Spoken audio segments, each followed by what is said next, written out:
세종시에서 태어나서 동여의도의 금융가에서 30년간 근무하면서 대우증권 사장까지 역임한 이후에 정치권에 입문하게 되었습니다. 더불어민주당 세종갑 국회의원 홍성국입니다.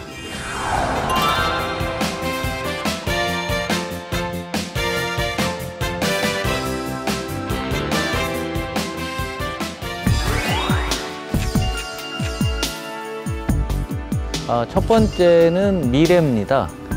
모든 자산의 가격이라고 하는 것은 지금의 가격이 아니라 미래의 변화를 사전적으로 땡겨서 반영하는 게 가격 아니겠습니까? 그래서 금융기관에 계신 분들 중에서 고수일수록 멀리 봅니다. 그리고 다양하게 보려고 노력을 합니다. 그래서 제가 금융맨 중에서는 특별하게 사회과학을 포함해서 미래를 보려는 노력들을 많이 해왔고, 사회생활하는 과정 속에서 늘 관심은 지금부터 20년, 30년 후에 우리 사회가 어떻게 될까, 우리 산업이 어떻게 될까, 앞으로 미래가 이렇게 바뀌니 우리 사회를 이렇게 바꿨으면 좋겠습니다 라는 견해를 지속적으로 의견을 표명해왔고, 이것 때문에 또 제가 여의도 정치권에도 들어온 계기가 되었습니다. 두 번째 키워드는 통섭이라는 용어가 있습니다. 하나의 사물을 보는 게 아니라 다양한 사물들 간의 조화의 관계를 통해서 사고하고 의사결정하는 걸 의미합니다. 최근에 대학교 학과를 보면 너무 세분화되어 있죠. 우리 정부 부처도 굉장히 세분화 많이 되어 있는데요. 그러다 보니까 전체로서의 맥락을 파악을 못하는 것 같아요. 그래서 최근에 등장한 것은 이 전체를 아우르는 차원에서 우리가 사고하는 방법, 세상을 바라보는 방법이 가장 중요하다라는 생각들이 널리 퍼져가고 있습니다. 그래서 예를 들면 우물 안에서 열심히 노력하고 땅을 파지만 우물 밖에 장마가 오는지 태풍이 오는지 바람이 부는지 계절이 뭔지 모르면서 우물 안에서 열심히 한다고 전혀 의미가 없는 거거든요. 그래서 저는 항상 볼 때 사물의 이면뿐만 아니라 그 모든 전체의 상호 연결 관계를 통해서 세상의 현상과 사물을 보려고 노력하고 있습니다. 세 번째 키워드는 인간입니다. 사람은 평등하고 독특한 존재이고 어떤 것과도 차별화됩니다. 그래서 제가 정치를 하게 된 이유도 이런 인간이 서로 차별받고 있고, 그리고 양극화로 표현이 되고 있죠. 이 양극화를 어떻게 해소할 것인가가 제 입장에서는 굉장히 중요한 인생의 화두였습니다. 내가 사람을 만날 때 국회의원이건 또 제가 우리나라 제일 큰 증권사 사장이었지만 평등하게 만나고 진짜 속마음으로 또 사고하는 방식에서 수평적으로 대하고 사람으로서 존중을 하는, 또 경영도 저는 사실 그렇게 했다고 보고 있고요. 사회로 오게 되면 같은 인간끼리 차별화가 너무 심해서 우리나라 같은 경우가 상위 10%가 전체 소득의 50%를 가져가서 OECD 1위입니다. 역사상 이랬던 적이 없거든요. 이런 것들을 또 역으로 정책을 구현해서 해소하고자 하는 것이 저의 또 중요한 키워드 중에 하나입니다.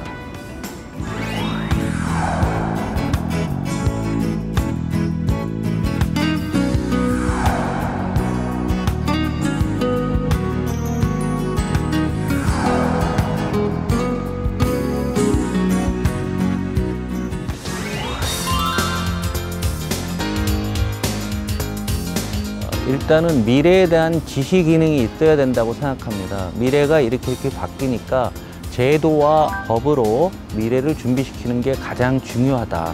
그렇지만 현재도 중요하기 때문에 미래를 지시하는 기능뿐만이 아니라 현재의 갈등을 치유하는 데 것이 굉장히 중요한 관점인데, 이 갈등 치유를 정치가 잘 못하고 있다는 그런 측면이 있는 것 같습니다. 그래서 이 갈등 치유를 하는 게 현재형이고요. 그 다음에 범위 문제에 있어서 저도 지역구 국회의원이지만 지역을 벗어나서 국가 전체적인 차원에서 생각을 해야 된다고 생각합니다. 자기 지역에서는 이게 꼭 필요한 법이지만 국가 전체로 봐서는 필요 없을 경우는 하지 않아야 되는 게 맞는 거겠죠. 쉽지 않은 결정일지는 몰랐어요. 국가 전체적인 차원에서 미래를 미리 준비시키고 현재의 갈등을 적극적으로 치유하는 것이 정치라고 생각합니다. 지금 우리가 일하는 지금까지의 국회는 87년도 기준으로 일하는 거로 우리 헌법도 그렇게 돼 있고 국회법도 있고 관행도 그렇게 돼 있는데 이번 21대부터는 미래형에 맞게 바꿔야 된다. 코로나19가 없었어도 저는 한국 경제가 굉장히 어려웠을 거로 봅니다. 그리고 구조적인 전환에 있었을 거로 봐요. 완전히 환골탈퇴하는 국회가 되어야지만 이 어려운 상황에서도 우리 국가와 또 우리 민족이 나아가야 될 중요한 어떤 변곡점이고 전환 시대인데 이걸 국회가 선도적으로 해나가는 이런 시기가 될 거로 생각합니다.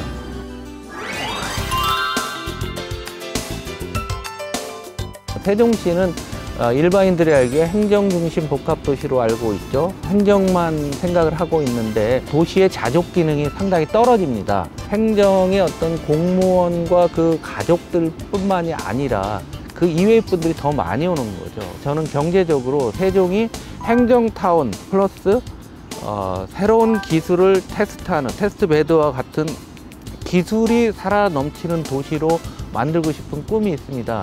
그걸 우븐시티라는 용어로 설명을 했는데요.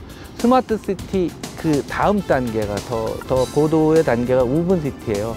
우븐이라고 하는 게 이게 직조, 이런 옷감을 보면 이게 직조, 짠 도시라는 개념인데 세종은 이미 인프라 수준에서 놓고 볼 때는 세계에서 최고의 도시입니다. 거기다가 디지털의 새로운 기술, 또 미래 모빌리티 기술들이 세종에서 테스트를 하면서 많은 기술이 몰려올 수 있는 새로운 인프라를 깔아놓게 되면 세종의 행정도시에다가 새로운 기술도시로 세계에서 유례를 찾을 수 없는 그러한 도시로 만들고 이것을 추진하기 위해서 시와 또 정부와도 적극적으로 상의하고 있고 또 많은 기업들을 제가 찾아다니면서 그 좋은 기술을 테스트할 데가 없어서 해외 가서 하지 말고 여기 와서 한번 해봐라. 이런 얘기들을 하고 있습니다.